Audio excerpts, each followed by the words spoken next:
What is going on, good people? I have had an interesting run of luck in the thrift store scene lately. Now, if you've been going to Goodwill or Savers, Value Village, or any mom and pop thrift shops, probably over the last 10 to 15 years, you've seen a noticeable change in terms of what's offered and how it's offered. It used to be that being able to walk into a thrift store and walk out with a treasure, well, it wasn't always a guaranteed thing. It seemed to happen pretty fairly often. But with the rise of online commerce and people figuring out that flipping is a pretty interesting and potentially lucrative, if you find the right market, side gig, it's it's kind of changed the entire thrifting scene so that these stores, they're more aware that some of these items come in have high value and are starting to either price accordingly in the store, which has led to some ridiculous pricing structures. You can go on Facebook, there's all sorts of Goodwill and thrifting groups that show examples of just how on some items they've lost their damn minds. But a lot of them have also started selling online, whether that's through Whatnot or eBay, or like in the case of Goodwill, having their own store that you can go online and buy from.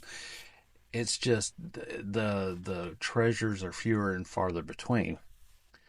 But as I let off saying, I've had an interesting week though, because between two different Goodwill outlets, one was the Goodwill Bins or the Outlet Center, I ran across this, and it's near as I can tell, it's a fetal heartbeat monitor that's used in medical clinics or hospitals, and the pricing on them brand new is around $3,000, though it seems you can find them used anywhere from $400 to $700. But I got it for $2.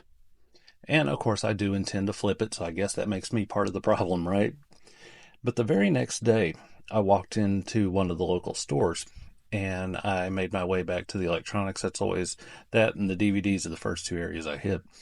And I found a little white TV, or what would have appeared to have been a TV to anybody that didn't know what they were looking at. I immediately knew that it was an HP all in one computer. Now, the thing with Goodwill, I've had them not sell me items before, or computers before, because they had a hard drive in them, and it's just a personal info security issue. So they're not supposed to sell any computers that still have the hard drives in them unless they've been wiped, and then I guess listed for sale on the site. But anyway, I knew exactly what it was. I'm like, okay. And in my head, I'm thinking, well, it's probably like an old Windows Vista, Windows 7 computer. But I went ahead and looked at the model number on the back, and it's a Windows 10 device. I'm like, oh, well, here's the way that you still can find good deals. You just basically have to catch them slipping. You have to go into a store at a time when the guys in the back don't always know what it is they're looking at. Sometimes they'll just assume it's something, price it accordingly, throw it out on the floor without doing too much more research or giving it any thought. And that's what happened with this. So for $15, I knew that it was going to have a value considerably more than that. And I looked it up. In this particular computer, you can get around $300 to $400 used.